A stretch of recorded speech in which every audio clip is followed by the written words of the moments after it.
अव्यक्त हो गए क्या? बाबा, कृष्ण का मित्र सुदामा था, सच्चा मित्र था। तो सुदामा को कृष्ण ने अपनी शादी में क्यों नहीं बुलाया? अपने शादी में क्यों नहीं बुलाया था अपने मित्र को, सुदामा को? गीता में कृष्ण का नाम डाल दिया है, भागवत में नाम कृष्ण का डाल दिया है।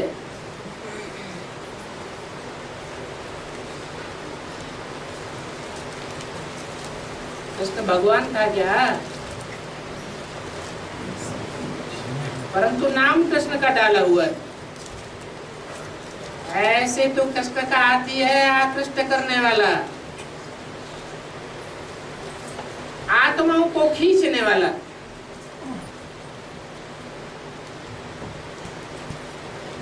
तो आत्माओं को जो खींचेगा तो आत्माएं भागेंगी या शादी करेगा? क्या करेगा? आत्माएं तो उसके पीछे भागेंगी। शादी आदि की तो बात ही नहीं है। ये तो भक्ति मार्ग के तंत्र घंटे दिखाए हुए हैं शास्त्रों में।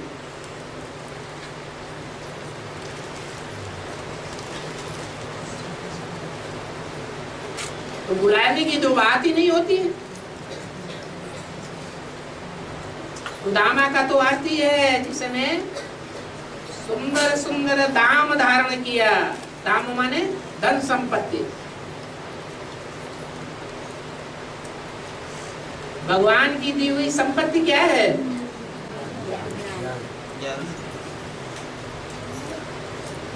ज्ञान ही धन संपत्ति है। उस धन संपत्ति को जिसने धारण किया वही सुदामा है। कृष्ण भगवान शिव है। सुंदर दाम धारण करने वाली राम की आत्मा है।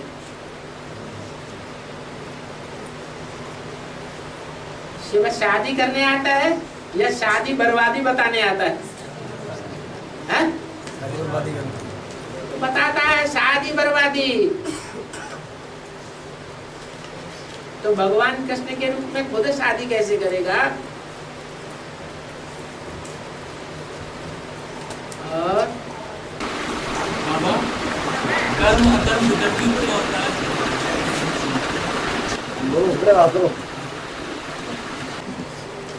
कर्म कहते हैं देह भान में रह करके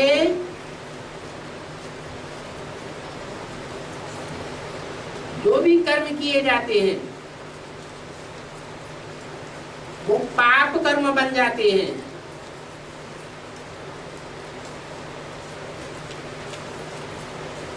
आत्मिक स्थिति में रहकर भगवान की बताई हुई श्रीमत के अनुसार जो कर्म किए जाते हैं वो पुण्य कर्म बन जाते हैं। और अकर्म तब बनते हैं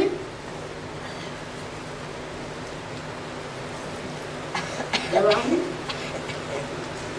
परमात्मा बाप की स्मृति में रहते हैं। जैसे बाप अकर्ता है तो हमको भी अकर्ता बनाता है, परंतु पूरी स्मृति होनी चाहिए, निरंतर अभ्यास चाहिए,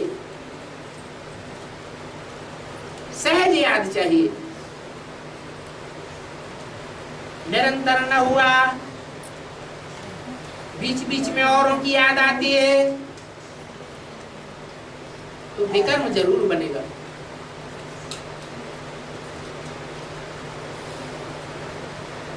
अकर्म होते हैं सतयुग में,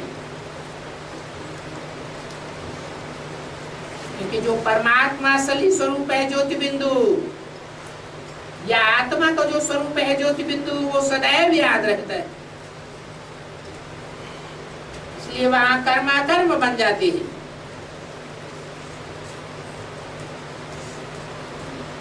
द्वापर युग से द्वैतवादी युग आ जाता है।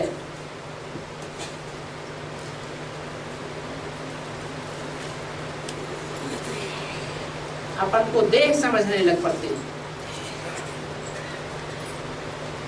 आत्मा होते हुए भी अपन को देह समझते हैं। तो एक हुए या दो हुए? द्वैतवाद बुद्धि में बैठ जाता है। द्वैतवाद के अनुसार पाप कर्म बनने लग पड़ते हैं।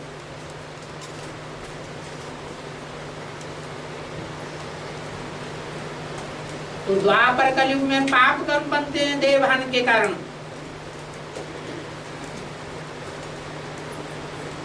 और सुकर्म बनते हैं संगम युग में, जबकि बाप आकर के ज्ञान समझाते हैं।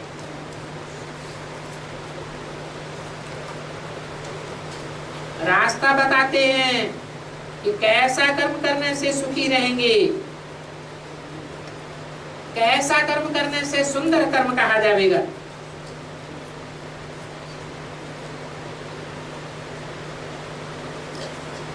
पास्ट के कर्मों को भस्म करना भी सिखाते हैं।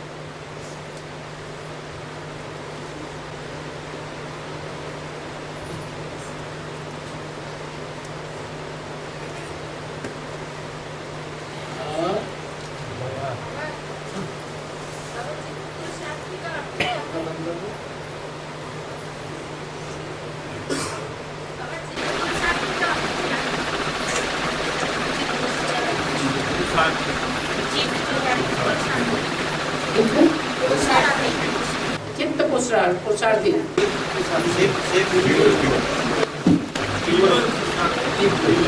तीव्र पुरुषार्थी, तीव्र क्षिप्र, वही तीव्र। क्षिप्र माने तीव्र, क्षिप्र गति, तीव्र गति। क्षिप्र माने तीव्र, तीखा।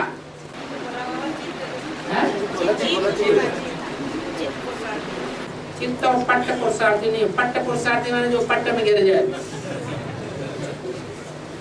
चित्त पुरुषार्थी भी अच्छा नहीं है, चित्त में गिरना भी अच्छा नहीं होता।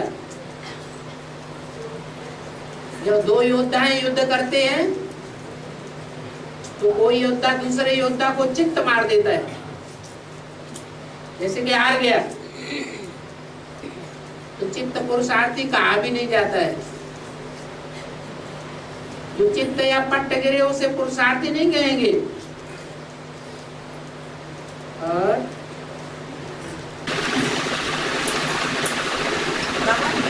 बाबा बोलते हैं ना कि सारे संसार को बोल के संदेश नहीं किया जा सकता, तो मन की मौन से जो है नहीं रंगत। ये बात तो जब आप शुरू कर दो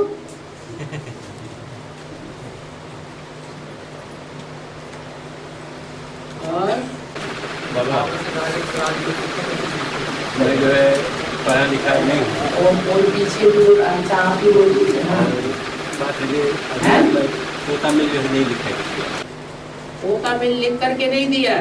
हाँ, अनपढ़ है, अनपढ़ है, पढ़े नहीं है। अनपढ़ है, पढ़े हुए नहीं है। अच्छा, हम जो है कोई भी पोता में चाहे कोई भी बाबा के जो है चिट्ठी लिख के, मतलब मैं नहीं दिल के बात दे सकता। हैं? कोई भी दिल के बात मैं लिख के नहीं दे पाता। हाँ। और बाबा का मुरली में भी जैसे आया था कि जब तक पोता मिल नहीं देंगे तब तक जो है कोई ज्ञान जो है बुद्धि में नहीं बैठेगा, बढ़ेगा नहीं। कोई बातें याद आती रहेंगी। हाँ। अब बुद्धि में जो है मतलब मुरली सुनता हूँ, कौन जो है बुद्धि में नहीं रह सकता है, नहीं याद रह सकता है। बुद्धि में मुरली की बातें नहीं बैठती, याद नहीं रहता है। हाँ।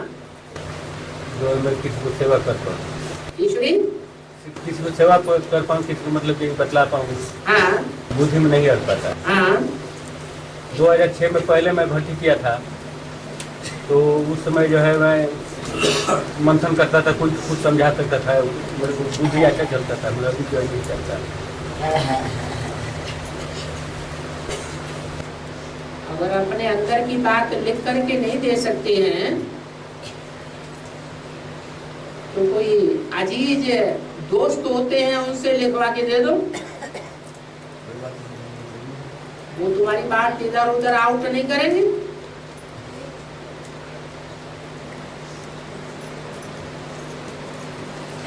क्योंकि आपके शुभ चिंतक हैं, तो क्यों आउट करेंगे?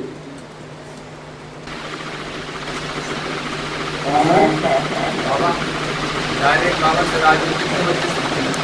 डायरेक्ट बाबा से राजयोग कितने बच्चे सीखते हैं? किस तरह सीखें? कितने बच्चे सीखते हैं बाबा? कितने बच्चे राजयोग सीखते हैं? ये जितने बैठे हैं वो सब डायरेक्ट ही तो सीख रहे हैं। नहीं बाबू, अरे योग माने क्या? योग माने क्या? अरे बताओ तो, योग माने क्या? याद, याद कब आती है?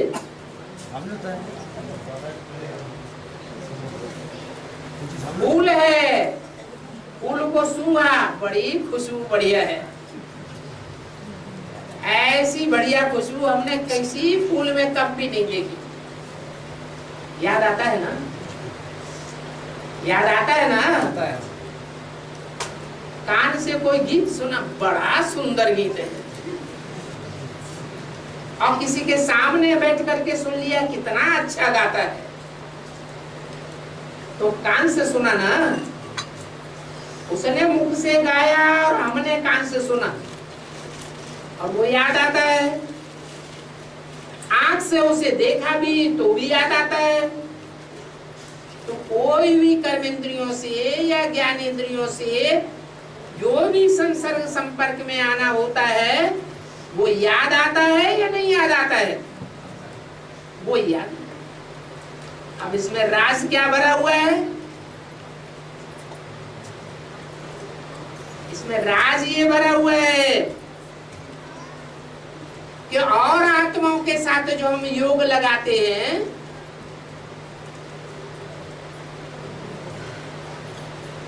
उस योग में और बाप के साथ जो योग लगाते हैं उसमें अंतर क्या है? अंतर ये है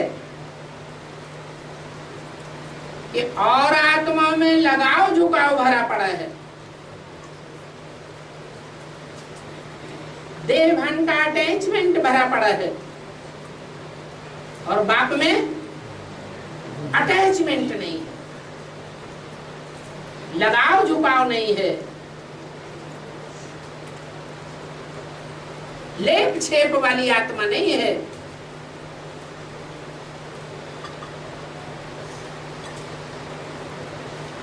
ये राज भरा हुआ है। इसलिए बाप की याद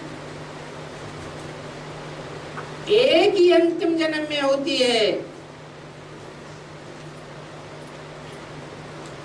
और वो याद की शक्ति सारी दुनिया के कण कण में समा जाती है।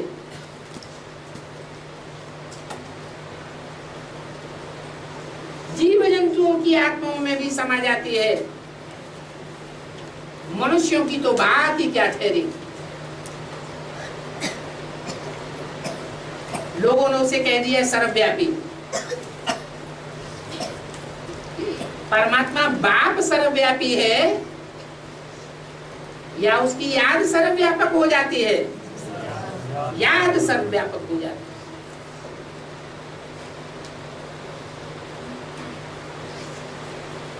और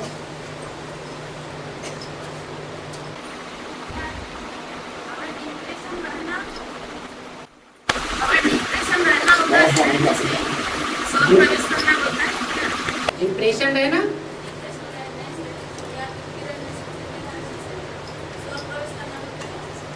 डिप्रेशन में रहेंगे तो सोल प्रवेश कर सकती है, सोल प्रवेश करेगी तो वो अपना फोर्स डालेगी या तुम्हारा काम करने देगी? ये बांध में रहने से डिप्रेशन होता है। आत्मा अभिमानी को डिप्रेशन नहीं होता है, हल्की फुल्की रहती है आत्मा।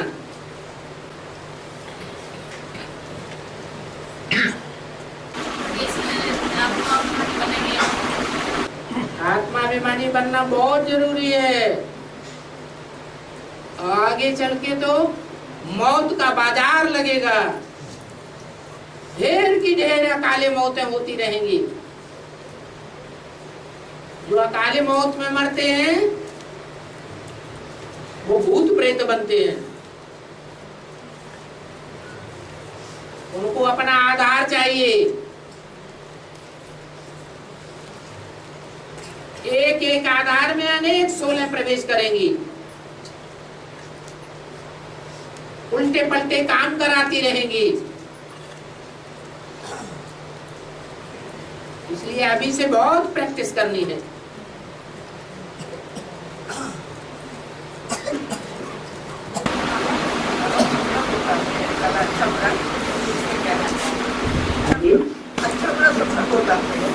अच्छे और बुरे स्वप्न, अच्छे और बुरे संकल्प,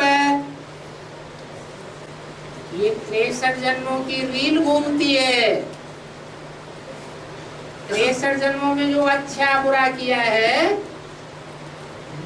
वो रील इस समय घूम रही है।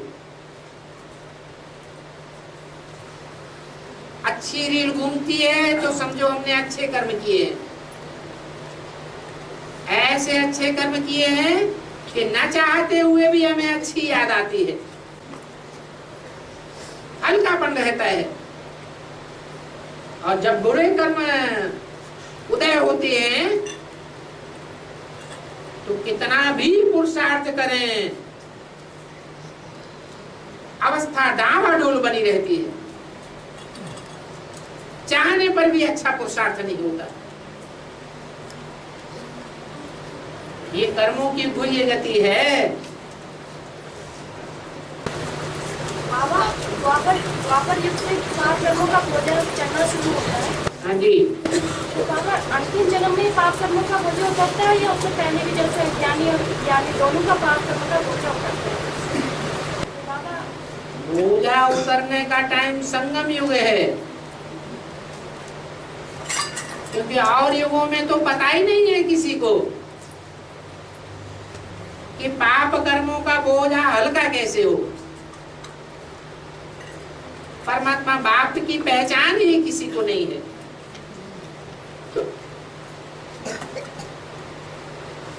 और बाबा किसी तो राम को वनवास किया था फिर हैं? तुम्हें तो कहते हैं राम को वनवास किया था। हाँ, और फिर बेहद में भी कई है। माताएं सब एक जैसी होती है क्या? हैं? कोई माता कौशल्या जैसी होती है, कुशल कर्म करने वाली, योग कर्म सुकौशलम, ऐसे योग युक्त होकर के कर्म करती है, ऐसे कुशलता पूर्वक कर्म करती है जो संसार में नाम वाला हो जाता है, माता का स्वर्ग स्थापन करने की निमित्त बनती है। कोई माता ऐसी होती है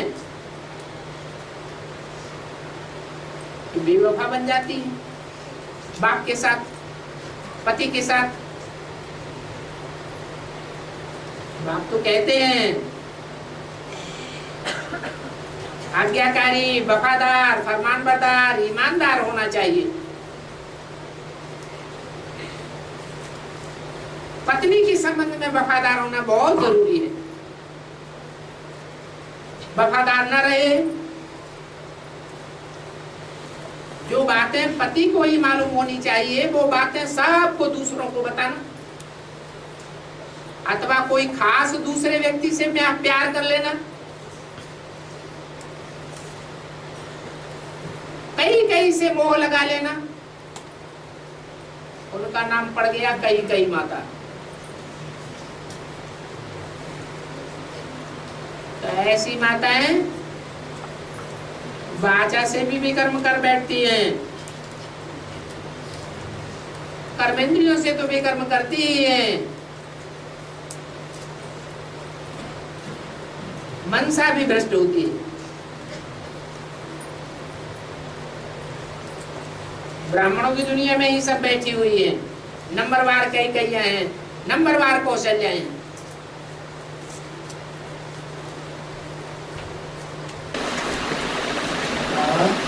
पहला कर्म क्या होता है? है? पहला कर्म क्या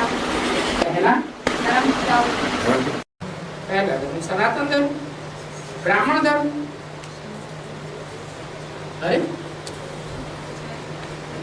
ये भी अभी पूछने की बात रह गई। मनुष्य का पहला धर्म क्या है ये? मनुष्य का पहला धर्म, मनुष्य का पहला धर्म है स्वचिंतन, अपने का आत्मा का चिंतन करो। स्वधर्म, हम हैं कौन? पहले पहले हम क्या हैं? आत्मा है। तो आत्मा है तो आत्मा के धर्म में टिके। धर्म माने धारण। आत्मिक धारणा क्या है? मैं ज्योति बिंदु हूं, मैं देह नहीं हूं। और जिनमें आगे श्री नारायण आदि आप लोग हैं, वो क्या लेते हैं? हाँ, साक्षात्कार होते रहते थे। और बाबा ये मन की मौन वाली पाठ के शुरू हो गया।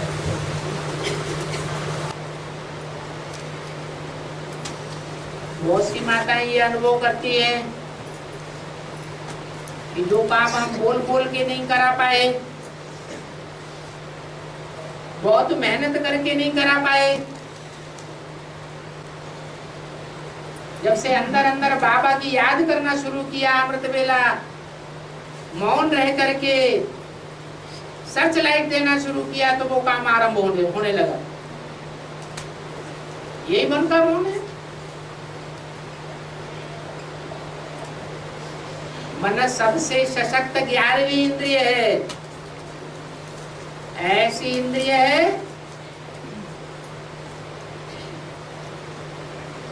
कि जिस इंद्रिय के बगैर कोई इंद्रिय अपना भोग नहीं ले पाती। अगर मन साथ नहीं देता है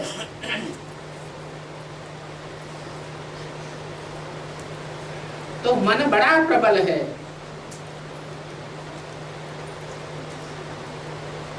सिर्फ मन को एकाग्र करने की शक्ति चाहिए।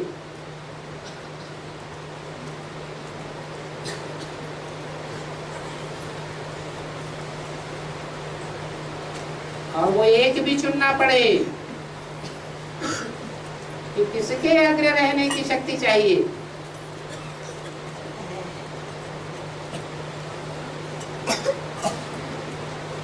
ऊंचते ऊंच तो एक बाप ही है।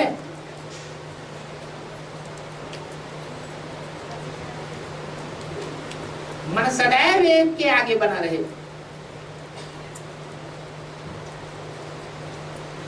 तो कितनी ताकत मिलेगी?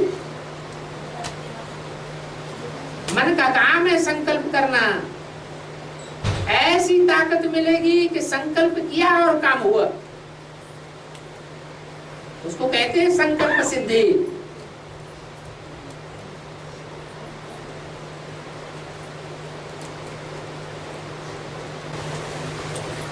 बाबा, कोई आत्मा अगर शरीर छोड़ती है तो उसको रही करना चाहिए कि नहीं करना चाहिए?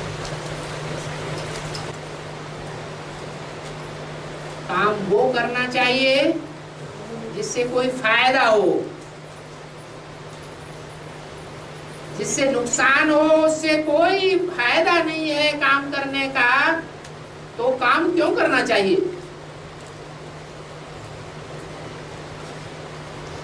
कोई फायदा है? फायदा नहीं है। लेकिन कोई पूछता है तेरे भी करें, तो कहो खूब करो। तुम अपनी भक्ति पूरी कर लो। जब भक्ति पूरी हो जाएगी तो तुम्हारी बुद्धि में ज्ञान बैठना शुरू हो जाएगा। कोई को भक्ति करने से मना नहीं करना है। ये भी एक पाप हो जाता है।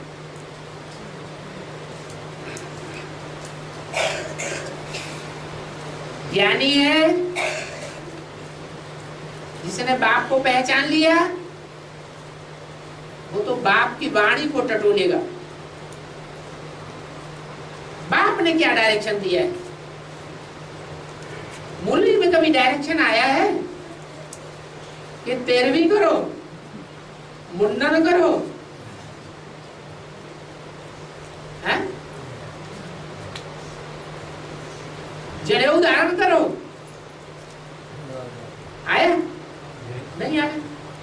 क्यों पूछा जाता है? इसलिए पूछा जाता है कि ज्ञानदाता की अभी पहचान नहीं हुई है,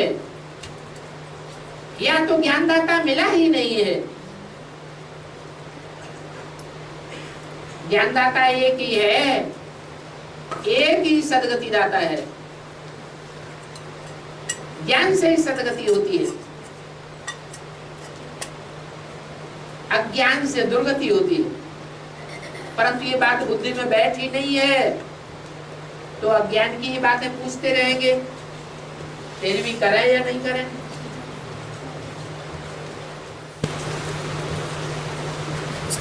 कृष्ण और बलराम एक ही आत्मा के दो पार्ट हैं। एक मिनट, हाँ। कृष्ण और बलराम एक ही आत्मा के दो पार्ट हैं। रामायण में राम और लक्ष्मण दो पार्ट हैं या एक पार्टधारी है?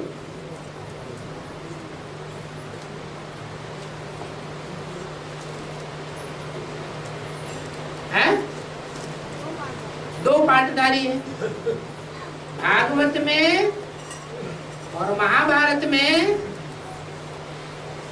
कृष्ण और बलराम दो पार्टधारी हैं या एक ही पार्टधारी है? दो पार्टधारी। बाबा का ही तो पार्ट है बलराम का।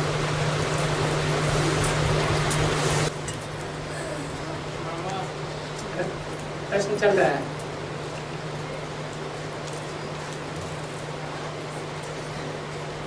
जिसने अंत किया उसने सब कुछ किया।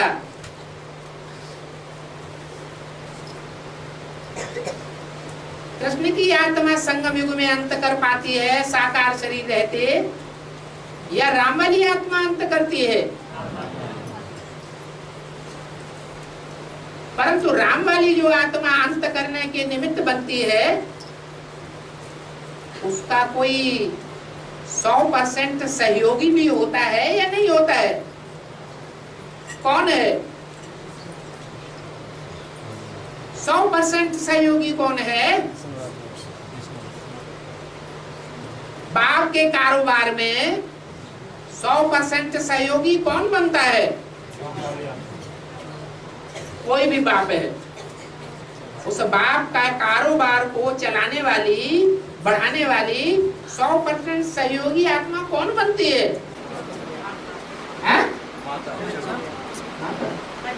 बच्चा बनता है। बाप के कारोबार को आगे बढ़ाने वाला 100% सहयोगी बच्चा बनता है। बाप के राज्य को आगे बढ़ाने वाला, नाम वाला करने वाला बच्चा बनता है। तो राम बाप का पार्ट है, सतयुग में उसका बच्चा कौन बनेगा? कृष्ण वाली आत्मा। तो जो कृष्ण वाली आत्मा है वही राम का बल है प्रैक्टिकल जीवन में। उसे हनुमान कह दिया है।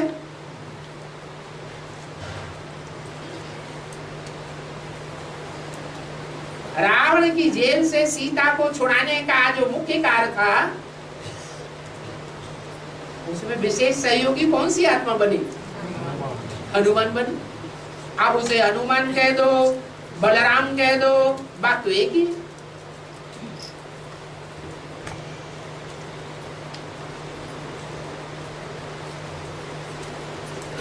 ज्ञान बड़ा पेचीदा है। कृष्ण की आत्मा बलराम हो गई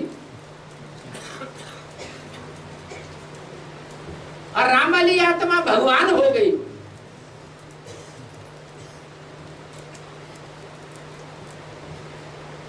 कोई शायद विश्वास भी नहीं करेगा।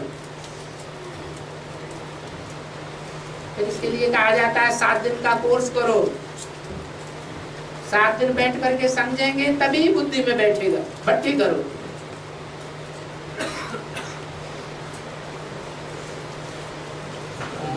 हाँ जी।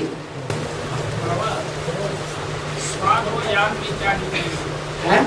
स्वाद और याद में स्वाद और याद में अंतर है। हम कैसे स्वाद से याद की तरफ? याद जो है वो मन से, बुद्धि से किया जाता है। और स्वाद इंद्रियों से लिया जाता है। नहीं समझ में आया?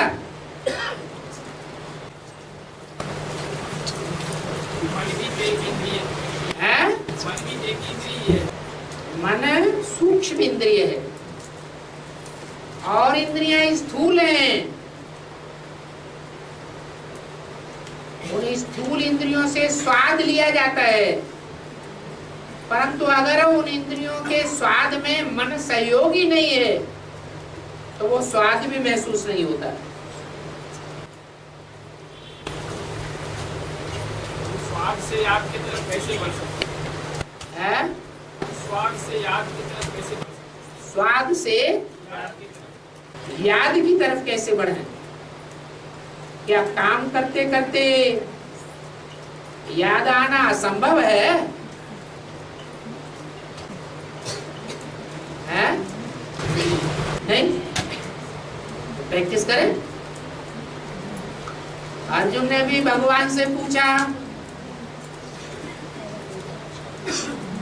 पहला पहला शास्त्र कौन सा है? हैं? गीता। गीता में पुरुषार्थ का अर्जन करने वाले अर्जुन ने पूछा,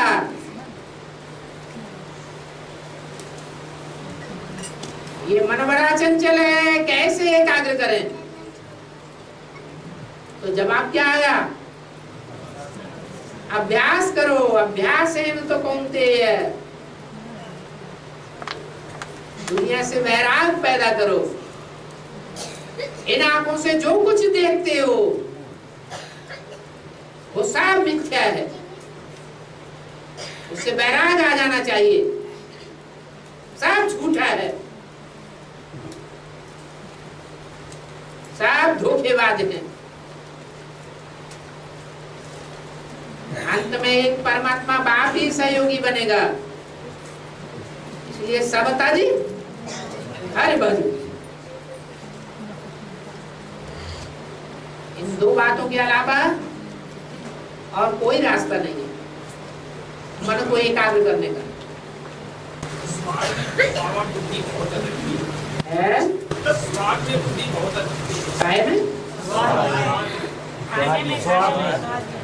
स्वाद में ये तो हर आत्मा का अलग अलग हिसाब किताब है। जैसी जैसी प्रैक्टिस डाली है ऐसी ऐसी प्रैक्टिस पड़ी हुई है। कोई ने जिह्वा की बहुत खराब आदत डाल दी है और जन्म जन्मांतर की आदत पक्की हुई पड़ी है, तो क्या करना पड़ेगा?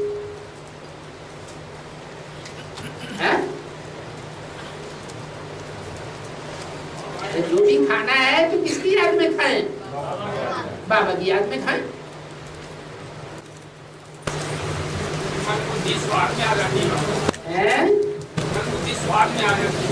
हाँ, मन बुद्धि स्वाद में आती है, बार बार स्वाद में आए, बार बार परमात्मा की याद में रमो।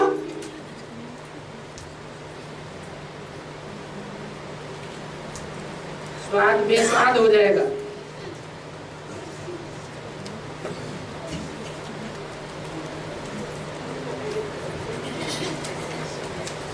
चौपड़ा तैयार हो गया।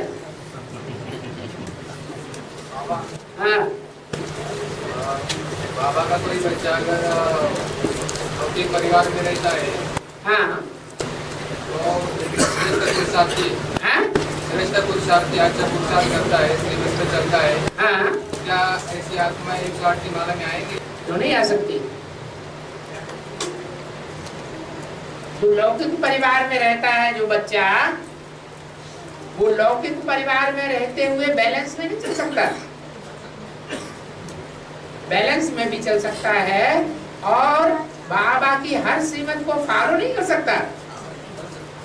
जब हर श्रीमत को फॉलो करेगा तो सरेंडर हुआ या नॉन सरेंडर हुआ? सरेंडर बुद्धि हुआ। जो सरेंडर होंगे वो राजयोग पक्का पक्का सीख सकेंगे। सरेंडर होने वाले ही राजाएं बनेंगे, राजकुल में आवेंगे। बाबा ने बोला अंदर वाले दांत से बनेंगे। हाँ, सब थोड़े ही, ये थोड़े का सब बनेंगे। ये कहा कि अंदर वाले भी रह जाएंगे और बाहर वाले भी ले जाएंगे। सब बाहर वाले ले जाएंगे, जैसे सब बाहर वाले नहीं ले जाएंगे, कोई कोई ले जाएंगे, ऐसे ही सब अंदर वाले नहीं रह जाएंगे, कोई कोई रह जाएंगे। गृहस्थ परिवार में रहते हैं, लेकिन आठ की माला में आ सकते हैं। अरे अभी तो कहा आठ की माला जो 8 की माला में आने वाले हैं वो नष्टो मोहा होंगे शुरुआत से ही। उन्हें कोई परवाह नहीं है किसी की, एक बाप दूसरा न कोई। काम करेंगे तो किसका करेंगे? एक बाप का काम करेंगे। टाइम देंगे तो किसके लिए देंगे? एक बाप के कार्य में टाइम देंगे। धन अर्पण करेंगे तो कहाँ करेंगे? एक बाप के कार्य में धन अर्पण करेंगे। तन की सेवा देनी होगी तो कहाँ देंगे? एक बाप के कार्य में तन की शुरुआत से ही, फाउंडेशन ही उनका ऐसा होगा।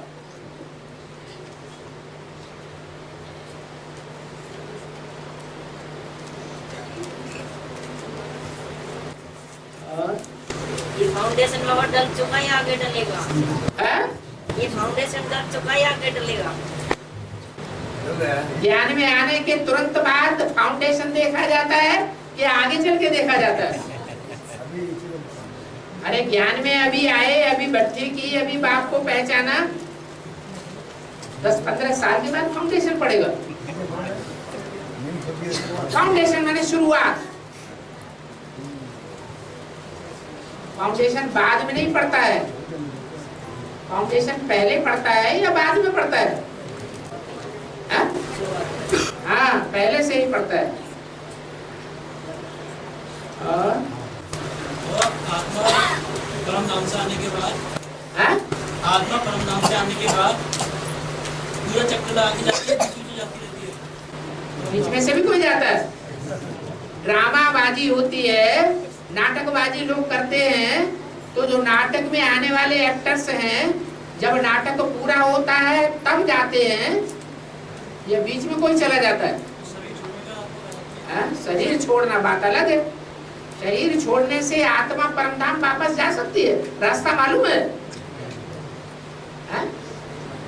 आत्मा को तो रास्ता मालूम ही नहीं है। बाप आकर के जब बताएगा तभी परमधाम का रास्ता पता चलेगा। हाँ जी।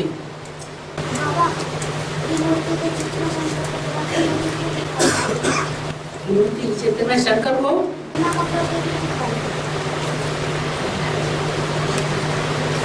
शरीर को भी कपड़ा कहा जाता है।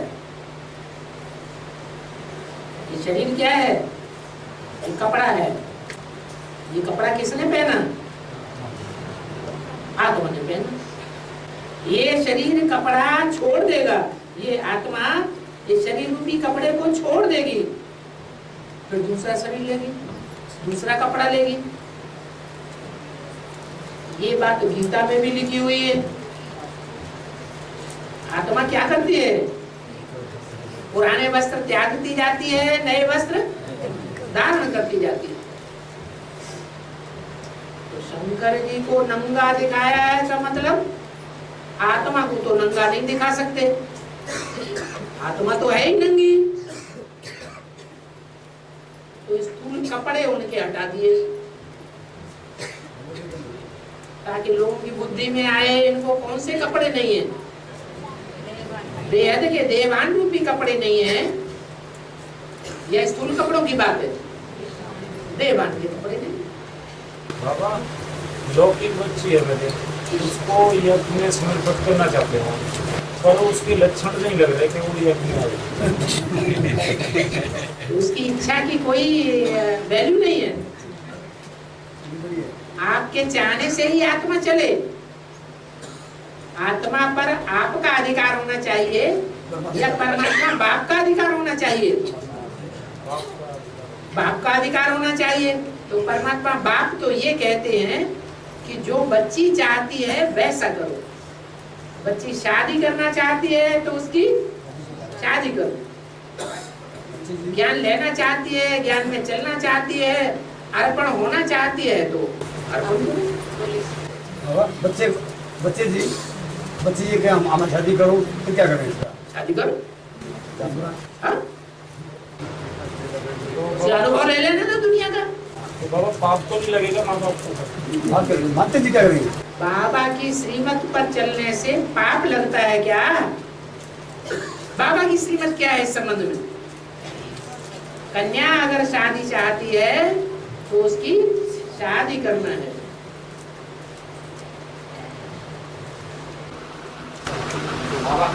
हाँ। भक्तिमार्ग में एक कहानी है कि शंकर जी ने पार्वती को जमुना के कंठे पे अमर कथा सुनाई। जमुना के कंठे पे अमर कथा सुनाई और वो सुनते सुनते पार्वती सो गई। और उस समय जमुना के कंठे पे जो नदी है तो उस समय कथा मछली ने सुनी। मछली के पेट से मच्छिंद्रनाथ का जन्म होता है, तो उसका प्रेयर में क्या ऐसी कहानी है बाबा भक्तिमार्ग में। ज्ञान में पार्वती कौन है? ज्ञान के अनुसार पार्वती किसका पार्ट है? छोटी माँ का पार्ट पार्वती का है। अभी अमर कथा सुनाई जा रही है या नहीं सुनाई जा रही है? सुनाई जा रही है। अमर कथा सुनाई गई और पार्वती अज्ञान की नींद में सो गई।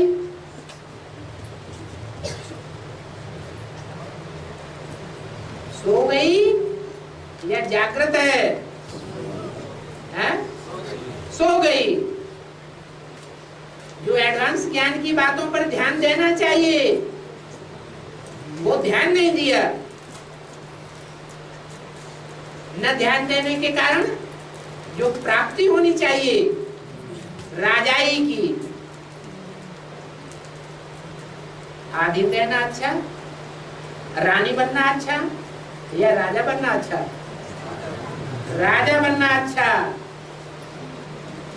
जो निराधार पुरुषार्थ राजाओं का होता है वो पुरुषार्थ नहीं कर सकी।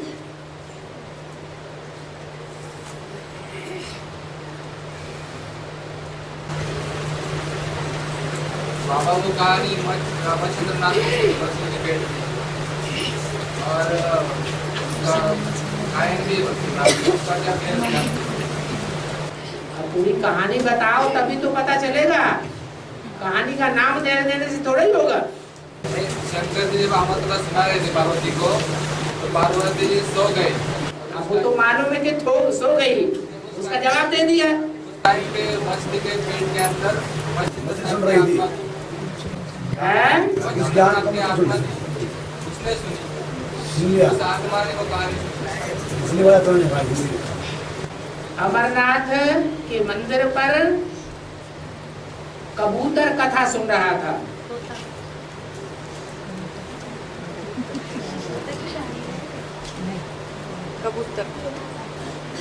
कबूतर के लिए बताया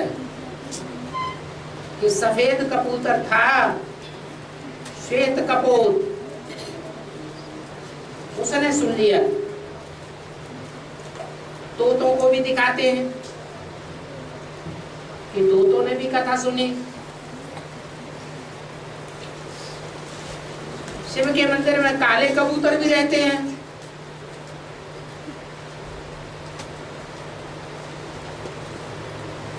कबूतर है, उनकी तो आदत होती है गुटरू गू करने की। घूम घूम ये आवाज करने की।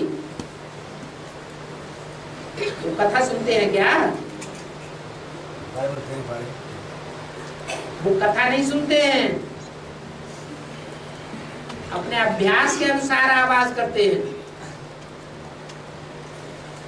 वास्तव में तोतों ने कथा सुनी। जिन तोतों ने बेसिक नॉलेज सुनी वो सारे तोते यहाँ बैठे हुए।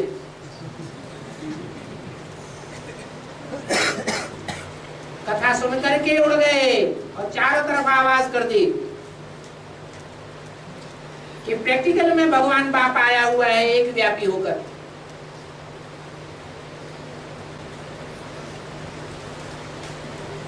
भगवान सर्वव्यापी नहीं है,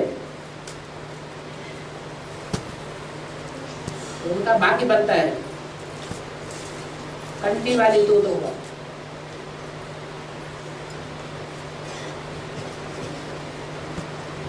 किसके बच्चे हैं? बच्चे गंदा के बच्चे हैं या नहीं है? मछली के बच्चे हैं या नहीं है?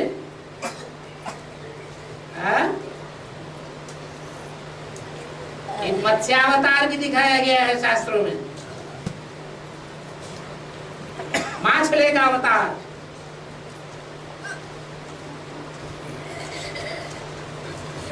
दिखाते हैं, उसका आकार बढ़ता ही चला गया। राजा ने उसे कमंडल में डाला, बढ़ गई। घड़े में डाला, बढ़ गई। बड़ी नाद में डाल दिया, भर गई। सरोवर बनाया, वो भी भर गया। नदी में डाला, नदी भी भर गई। आखिरी सागर में छोड़ दिया। ज्ञान सागर की बात है।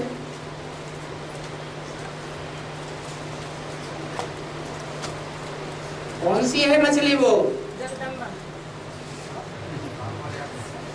रमबलिया तो मछली है, मछली में से गंध निकलती है।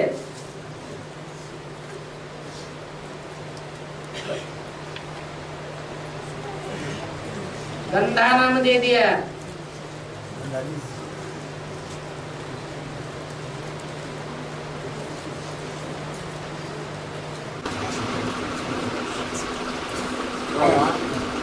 शनि को शनिदेव क्यों कहते हैं?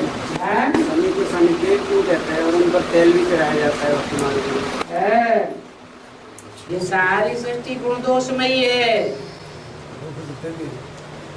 शनिदेव में कोई गुण भी है विशेष, जो गुण और देवताओं में उतने नहीं है।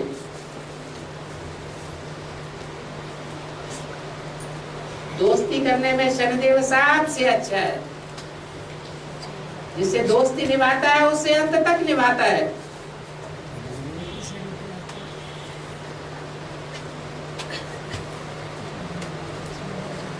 दोस्ती निभाना अच्छी बात है या खराब बात है? अच्छी बात। इसलिए शनिदेव की भी पूजा होती है देवता के रूप में। तेल को चढ़ाया जाता है। जो दुनिया को अर्पण किया होगा वही तो मिलेगा। शुद्ध चीज घृत अर्पण की होगी तो घी मिलेगा। तेल शुद्ध होता है या घी शुद्ध होता है? घी शुद्ध होता है। याद का भी घृत होता है, याद का तेल भी होता है। तेल रिफाइन भी किया जाता है। तेल तो मशीन से निकाला जाता है। तेल तो मशीन से निकाला जाता है। क्यों? बिना मशीन के तेल नहीं निकल सकता। ये तो हाथ से आगे जाता है। घानी से निकलता है ना।